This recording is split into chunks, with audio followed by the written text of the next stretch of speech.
Hello और welcome student, स्वागत है आपका करण गुप्ता 12th क्लासेस में। और आज हम बात करेंगे यूवी विजिबल स्पेक्ट्रोफोटोमीटर के बारे में। जैसे कि आप जानते हैं कि मेरा इससे पहले भी एक पार्ट आ चुका है जिसके अंदर हमने यूवी विजिबल स्पेक्ट्रोफोटोमीटर से रिलेटेड इंटरव्यू में पूछे जाने वाले कुछ इंपॉर्टेंट क्वेश्चंस के बारे में बात करी थी। साथ ही साथ मैंने आपको उनके इजी वे में आंसर्स भी बताए थे। तो आज हम उसके पार्ट 2 पे बात करेंगे, मतलब कुछ और भी क्वेश्चंस हैं जो कि यूवी विजिबल स्पेक्ट्रोस्कोप से रिलेटेड आपसे इंटरव्यू के अंदर पूछे जा सकते हैं और वो काफी इंपॉर्टेंट है और जिनको हम फर्स्ट पार्ट के अंदर नहीं ले पाए थे। तो आज हम उन्हीं की बात करेंगे। तो ज्यादा समय नहीं गवाते और वीडियो स्टार्ट करते हैं। तो पहला क्वेश्चन जो आपसे इंटरव्यू के अंदर पूछा जा सकता है, जैसे कि आप जानते हो कि जो यूवी स्पेक्ट्रोस्कोप जो टेक्निक होती है उसके अंदर हम एब्जॉर्प्शन स्पेक्ट्रोस्कोपी के ऊपर काम करते हैं। मतलब इसका जो प्रिंसिपल होता है वो एब्जॉर्प्शन स्पेक्ट्रोस्कोपी के ऊपर डिपेंड करता है। इंटरव्यूअर आपसे पूछ सकता है कि यूवी के अलावा एक और स्पेक्ट्रोस्कोपी होती है, it is called emission spectroscopy. तो क्यों ना हम ऑर्गेनिक कंपाउंड्स को इमिशन स्पेक्ट्रोस्कोपी के थ्रू डिटरमाइन कर लें। तो इसका आंसर ये होता है और आपको बताना है कि इमिशन स्पेक्ट्रोस्कोपी के अंदर हम ऑर्गेनिक कंपाउंड को बहुत हाई टेम्परेचर पे हीट करते हैं या उनको हाई टेम्परेचर दिया जाता है। यहां पर एक चीज मैं बता दूं कि जो ऑर्गेनिक कंपाउंड्स होते हैं उनका मेल्टिंग पॉइंट जो होता है वो काफी कम होता है। तो अगर हम ऑर्गेनिक कंपाउंड को इमिशन स्पेक्ट्रोस्कोपी के थ्रू डिटरमाइन करेंगे तो वहां पर हाई टेम्परेचर दिया जाएगा जिससे कि जो हमारे ऑर्गेनिक कंपाउंड है वो मेल्ट हो जाएंगे, गल जाएंगे।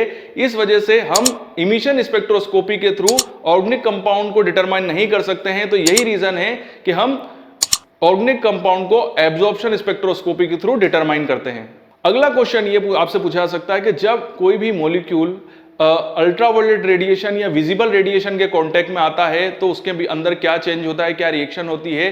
तो आपको बताना है कि जब भी कोई मॉलिक्यूल अल्ट्रावायलेट रेस या यूवी रेस के कांटेक्ट में आता है तो उसके जो इलेक्ट्रॉनिक एनर्जी का लेवल होता है उसमें चेंजेस होना स्टार्ट हो जाता है। जी हाँ, इलेक्ट्रॉनिक एनर्जी के अंदर चेंजेस होना शुरू हो जाता है जब कोई भी कंपाउंड जो होता है वो यूवी रेस या विजिबल रेस के कांटेक्ट में आता है। अगला क्वेश्चन आपसे पूछा सकता है कि जो एब्जॉर्प्शन होता है रेडिएशन का उसका क्या मतलब है, स्पेक्ट्रम का क्या मतलब है या spectrum of radiation in spectrum form उसका क्या मतलब होता है। तो आपको ये बताना है कि जब हम कोई भी कंपोनेंट यूवी के कांटेक्ट में आता है तो होता यह है कि जब यूवी आपके कंपोनेंट से ट्रांसफर हो रही है तो उसकी ट्रांसमिशन जो होता है बिल्कुल एक जैसा होता है, बट एक ऐसी रेंज आती है वेवलेंथ की जहां पर आपका जो ट्रांसमिशन है वो रुक जाता है और आपका जो कंपाउंड है या जो आपका सैंपल है वो यूवी को एब्जॉर्ब करने लग जाता है एक पर्टिकुलर वेवलेंथ पे। वहां पर ट्रांसफर रुक जाएगा और वहां पर एब्जॉर्प्शन स्टार्ट हो जाएगा और उसी समय आपको एक ग्राफ मिलेगा और इसी ग्राफ को हम स्पेक्ट्रम कहते हैं और इसी ग्राफ को हम पीक कहते हैं या एब्जॉर्प्शन बैंड कहते हैं। तो चलिए अब हम बात करते हैं यूवी स्पेक्ट्रोस्कोप से रिलेटेड पूछे जाने वाला एक बहुत ही इंपॉर्टेंट क्वेश्चन और ये क्वेश्चन होता है कि इलेक्ट्रॉनिक ट्रांजिशन क्या होता है। जी हाँ, इलेक्ट्रॉनिक ट्रांजिशन क्या होता है। तो इसको समझाने से पहले, क्योंकि मैं आपको बहुत ही सिंपल वे में इसको समझाऊंगा जिससे कि आप यूवी के प्रिंसिपल को भी और भी आसानी से समझ सकेंगे। तो पहले मैं आपको थोड़ा यूवी का प्रिंसिपल जो मैंने आपको समझाया था वो बता देता हूं कि जब भी कोई कंपाउंड यूवी लाइट के कांटेक्ट में आता है, जो हमारा सैंपल होता है वो यूवी लाइट के कांटेक्ट में आता है तो यूवी को एब्जॉर्ब करता है। यूवी को एब्जॉर्ब करने के बाद वो हाई एनर्जी स्टेट में चला जाता है और फिर वो स्टेबल होने के लिए वापस लो एनर्जी में आता है। तो जब वो हाई से लो एनर्जी की तरफ आता है तो जो यूवी को वो एब्जॉर्ब करता है उसी को फिर वो वापस रिलीज करता है। तो वो जो रिलीज लाइट होती है उसके बेसिस पे हम ग्राफ ड्रॉ करते हैं और सैंपल की कंसंट्रेशन को डिटरमाइन करते हैं। तो यहां पर मैंने एक चीज आपको बताई कि सैंपल जो था वो लो एनर्जी से हाई एनर्जी की तरफ गया और हाई से वापस लो पे आया। तो जब सैंपल लो से हाई एनर्जी की तरफ जाता है, मतलब यूवी को एब्जॉर्ब करता है, तो इस लो से हाई की जाने वाली प्रोसेस को बोला जाता है इलेक्ट्रॉनिक ट्रांजिशन। तो देखिए यहां पर क्या होता है मैं आपको बताता हूं। यहां पर मैंने आपको जो एग्जांपल लिया है वो लिया है बेंजोइक एसिड। बेंजोइक एसिड इसलिए लिया है क्योंकि यहां पर मुझे तीनों टाइप के बॉन्ड्स मिल रहे हैं। वो बॉन्ड्स क्या है मैं आपको बताता हूं। देखिए यहां पर आपको कार्बन कार्बन बॉन्ड भी मिलेगा, कार्बन ऑक्सीजन बॉन्ड भी मुझे मिल रहा है, यहां पर भी देखिए OH बॉन्ड भी मिल रहा है। तो देखिए मैंने जो बेंजोइक एसिड के अंदर जितने भी बॉन्ड्स पॉसिबल थे वो सारे बॉन्ड्स मैंने यहां पर लिख दिए हैं। अब इन बॉन्ड्स के अंदर हमको तीन टाइप के कंपाउंड दिख रहे हैं, तीन टाइप के बॉन्ड दिख रहे हैं। देखिए यहां पर मुझे सिग्मा बॉन्ड भी दिख रहा है और यहां पर पाई बॉन्ड भी दिख रहा है और यहां पर मुझे ऑक्सीजन जैसा हेटेरो मॉलिक्यूल भी मिल रहा है जिसके पास पहले से ही लोन पेयर है और वो किसी को भी अपना ना इलेक्ट्रॉन देगा ना लेगा। तो यहां पर मुझे N कंपाउंड भी मिल रहे हैं जो कि नॉन बॉन्डिंग मॉलिक्यूल कहलाते हैं, जो हेटेरो एटम्स कहलाते हैं। ठीक है, तो यहां तीनों कंडीशन मिल गई है। तो देखिए सबसे पहले होता है सिग्मा बॉन्डिंग, फिर होती है पाई बॉन्डिंग, फिर N बॉन्डिंग। N मतलब वही हेटेरो एटम जो कि लोन पेयर रखते हैं, ना कोई इलेक्ट्रॉन देते हैं ना लेते हैं, और इस टाइप से स्टेज होती है। तो यहां पर होता ये है कि जब ये जो बेंजोइक एसिड होगा और ये जैसे ही यूवी के कांटेक्ट में आएगा तो इसके जो बॉन्ड्स हैं वो यूवी को एब्जॉर्ब करने के बाद बॉन्ड टूटने लगेंगे। तो बॉन्ड जैसे ही टूटेंगे मतलब सिग्मा बॉन्ड भी टूटेगा, पाई बॉन्ड भी टूटेगा, ठीक है। और ये जो लोन पेयर के साथ जुड़ा हुआ है मतलब एन जो कह सकते हो कि हेटेरो एटम के साथ जो कार्बन जुड़ा हुआ है ये भी टूटेगा। तो होगा क्या, देखिए सिग्मा बॉन्ड जो होता है वो सबसे स्ट्रॉन्ग बॉन्ड कहलाता है, मतलब हेड टू हेड वाला बॉन्ड है। वहीं पाई बॉन्ड जो होता है वो सिग्मा बॉन्ड से थोड़ा सा वीक होता है क्योंकि साइड वाइज होती है इसकी बॉन्डिंग, और नॉन बॉन्डिंग तो नॉन बॉन्डिंग है ही। तो देखिए सिग्मा बॉन्डिंग जो होगी वो फिर नॉन बॉन्डिंग पे जाएगी, मतलब एंटी बॉन्डिंग होगी। पाई भी एंटी बॉन्डिंग हो जाएंगे और एन का तो कोई फर्क ही नहीं क्योंकि ये तो पहले से ही नॉन बॉन्डिंग स्टेज में है, क्योंकि ना ये इलेक्ट्रॉन का किसी के लेना देना कुछ रखते ही नहीं है क्योंकि इनके पास पहले से इतने इलेक्ट्रॉन होते हैं कि ये बॉन्ड बनाते ही नहीं है। तो यहां पर मुझे देखिए, यहां पर अगर मुझे सिग्मा बॉन्ड को तोड़ना पड़ेगा तो सिग्मा बॉन्डिंग को एंटी बॉन्डिंग मतलब बॉन्ड को तोड़ने के लिए मुझे ज्यादा एनर्जी की जरूरत पड़ेगी क्योंकि ज्यादा दूर है ये। वहीं मुझे अगर पाई बॉन्ड को तोड़ना है तो पाई को यहां तक जाना पड़ेगा, तो यहां पर मुझे ज्यादा एनर्जी नहीं लगानी पड़ेगी। और अगर एन तो नॉन बॉन्डिंग में ही, तो इस तरीके से ये बॉन्ड्स टूटते हैं और जो हमारा कंपाउंड होता है वो बॉन्डिंग से एंटी बॉन्डिंग स्टेज पे जाता है। मतलब यहां पर पहले बॉन्डिंग है तो जैसे ये एक्साइटेड होंगे तो ये एंटी बॉन्डिंग हो जाएंगे सब, मतलब बॉन्डिंग से ये एंटी बॉन्डिंग स्टेज पे जाएंगे। तो सीधी सी बात है, जो सिग्मा बॉन्डिंग होगी तो उसको एंटी बॉन्डिंग करने में मुझे ज्यादा एनर्जी लगानी होगी, और जो कंपाउंड पाई बॉन्ड को कंटेन करेंगे उनको एंटी बॉन्डिंग में लाने के लिए या उनको एक्साइट करने के लिए मुझे लो एनर्जी की जरूरत पड़ेगी। तो यहां पर मैंने उसको बताया भी है कि सबसे ज्यादा जो एनर्जी होती है वो सिग्मा को एंटी बॉन्डिंग करने में होती है, मतलब सिग्मा बॉन्ड को तोड़ने में।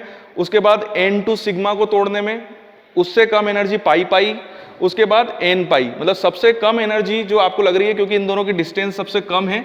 तो देखिए इसको बनाने के लिए मतलब बॉन्डिंग इन दोनों के बीच की बॉन्डिंग को तोड़ने के लिए सबसे कम एनर्जी लगेगी, और सिग्मा बॉन्डिंग को एंटी बॉन्डिंग में कन्वर्ट करने में सबसे ज्यादा एनर्जी लगेगी।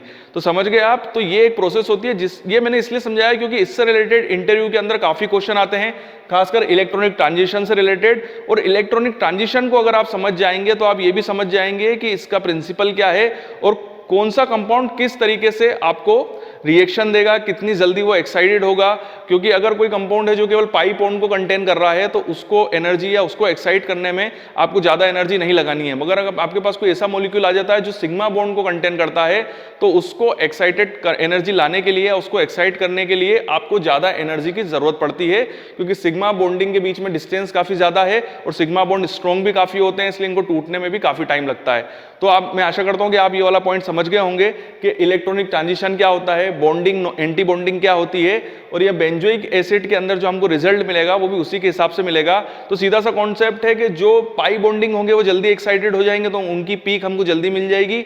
वहीं जो सिग्मा बॉन्डिंग वाले होंगे वो थोड़ा देर से एक्साइट होंगे, उनमें एनर्जी ज्यादा लगेगी, तो उसके रिजल्ट हमको बाद में मिलेंगे। तो इस तरीके से ये प्रोसेस होती है जिसके अंदर ये जो यूवी का जो हमको ग्राफ मिलता है उसका मैकेनिज्म समझना हो अगर आपको, तो इलेक्ट्रॉनिक ट्रांजिशन समझना बहुत ज्यादा जरूरी है, क्योंकि जब आप अलग अलग कंपाउंड को यूवी के अंदर पढ़ेंगे तो आपको उन सभी की इलेक्ट्रॉनिक ट्रांजिशन स्टेट पढ़नी मिलेगी, और आप वो चीज तभी समझ पाएंगे जब आपको ये वाला कॉन्सेप्ट क्लियर होगा।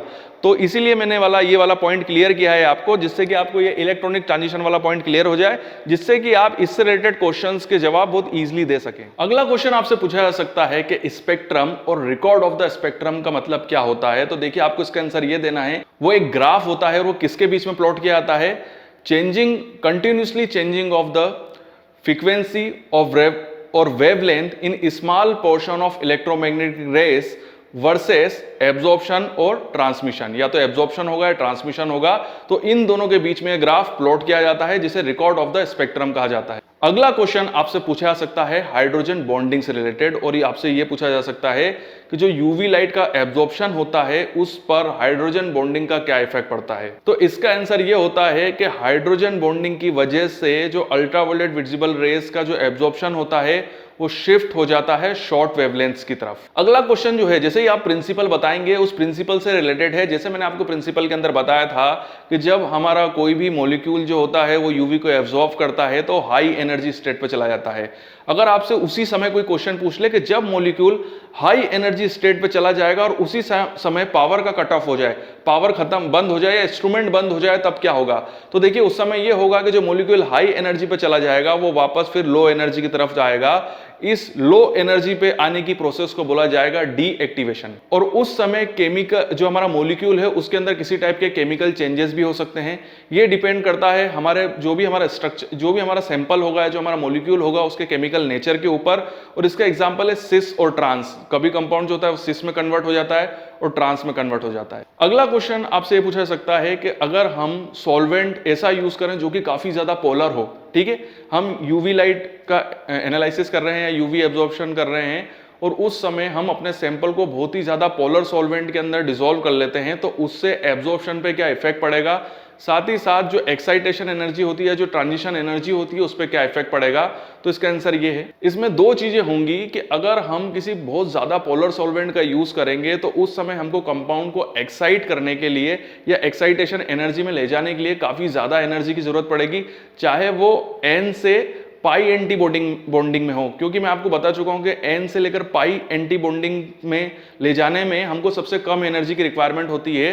तो यहां पर हमको काफी ज्यादा एनर्जी की रिक्वायरमेंट होगी, साथ ही साथ जो शिफ्ट होगा वो शॉर्टर वेवलेंथ की तरफ चला जाएगा। अगला क्वेश्चन जो है वो आपका बेथोक्रोमिक शिफ्ट और हिप्सोक्रोमिक शिफ्ट से रिलेटेड है कि जब बेथोक्रोमिक शिफ्ट और हिप्सोक्रोमिक शिफ्ट अगर होता है तो ऑर्गेनिक कंपाउंड का जो स्ट्रक्चर होता है उस पर क्या इफेक्ट पड़ता है। तो एक चीज मैं आपको बता दूं कि जो बेथोक्रोमिक शिफ्ट, जिसे हम रेड शिफ्ट भी कहते हैं, वो होता है, वो दो वजहों से होता है, या तो हम सॉल्वेंट को चेंज कर दें या ऑक्सोक्रोम की प्रेजेंस की वजह से। और जो अगला हिप्सोक्रोमिक शिफ्ट होता है जिसे हम ब्लू शिफ्ट भी कहते हैं, ये भी दो रीजंस की वजह से होता है। एक तो होता है सॉल्वेंट की चेंज की वजह से और दूसरा होता है स्ट्रक्चर चेंज की वजह से, जैसे कि रिडक्शन इन कॉन्जुगेशन की वजह से। अगला क्वेश्चन जो है वो थोड़ा सा एक ट्रिकी क्वेश्चन आपसे पूछा जा सकता है कि बेंजीन जो कि एक कलरलेस सॉल्यूशन होता है और क्यूनोन जो कि एक येलो कलर का सॉल्यूशन होता है, मतलब कलरफुल सॉल्यूशन होता है, तो इसमें अगर हम इन दोनों का यूवी एनालिसिस करेंगे तो इसमें सबसे ज्यादा इलेक्ट्रॉन जो होंगे वो किस में प्रमोट होंगे। तो इसका आंसर है क्यूनोन के अंदर। अगला क्वेश्चन जो है वो थोड़ा सॉल्वेंट से रिलेटेड है और देखिए इससे आपको ये भी पता चल जाएगा कि जब भी हम यूवी का एनालिसिस करते हैं या किसी भी सैंपल के अंदर सैंपल का हम यूवी के अंदर एनालिसिस करते हैं तो हमको किस टाइप के सॉल्वेंट्स का यूज करना चाहिए। तो आपसे इंटरव्यू लेने वाला ये पूछ सकता है कि इनमें से कौन सा सॉल्वेंट्स में यूवी के अंदर एज ए एनालिसिस के लिए यूज कर सकता हूं। तो उसमें आपको कुछ सॉल्वेंट्स के नाम देगा, जैसे कि साइक्लोहेक्सेन, आयोडोइथेन, डाईइथाइल ईथर और बेंजीन। तो इसका आंसर आपको यह देना है कि साइक्लोहेक्सेन और डाईइथाइल ईथर का जो एब्जॉर्प्शन होता है वो 200 नैनोमीटर से नीचे होता है, मतलब वो 200 नैनोमीटर के ऊपर किसी भी टाइप का एब्जॉर्प्शन शो नहीं करते हैं साइक्लोहेक्सेन और डाईइथाइल ईथर। और आपको ये बात पता होगी कि यूवी की जो रेंज होती है वो 200 नैनोमीटर से 400 नैनोमीटर के बीच में होती है। तो यहाँ पर जो साइक्लोहेक्सेन और डाईइथाइल ईथर है ये 200 नैनोमीटर के बाद किसी भी टाइप का एब्जॉर्प्शन शो नहीं करते हैं।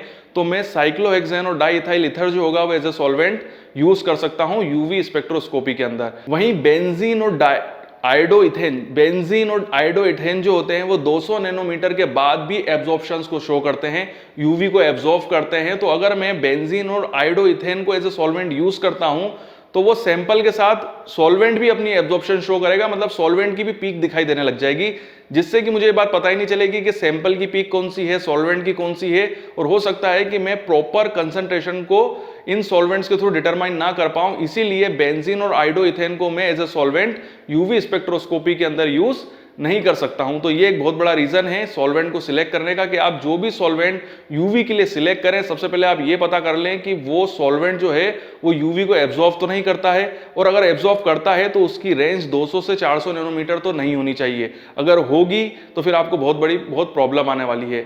तो ये मेरा आखिरी क्वेश्चन था। तो चलिए वीडियो को हम यहीं पे कंप्लीट करते हैं। ये वीडियो आपको कैसा लगा कमेंट से मुझे जरूर बताइएगा। अगर और भी कोई क्वेश्चंस रह गए हैं जो यूवी से रिलेटेड पूछे जाते हैं इंटरव्यू के अंदर, तो नीचे कमेंट बॉक्स पे आप मुझे वो क्वेश्चन बता सकते हैं। आने वाले समय में मैं उसके ऊपर भी वीडियो बनाऊंगा और उसको बहुत ही ईजी और सिंपल वे में समझाने की कोशिश करूंगा। ये वीडियो आपको कैसा लगा कमेंट से मुझे जरूर बताइएगा। वीडियो देखने के लिए थैंक यू वेरी मच। आपके उज्जवल भविष्य की कामना करता हूं और यहीं बने रहिए मेरे साथ। तो आपके लिए एक बहुत बड़ी खुशखबरी है, और खुशखबरी यह है कि अब आपको हर जॉब की जानकारी, जी हां, फार्मा से रिलेटेड हर जॉब की जानकारी मिलेगी समय पे, जिससे कि आप समय पे इंटरव्यू दे सकें और जॉब ले सकें। सर क्वेश्चन ये उठ रहा होगा कि ये जानकारी कहां मिलेगी, तो ये जानकारी मिलेगी मेरे नए चैनल पे। चैनल का नाम है करण सर फार्मा क्लासेस।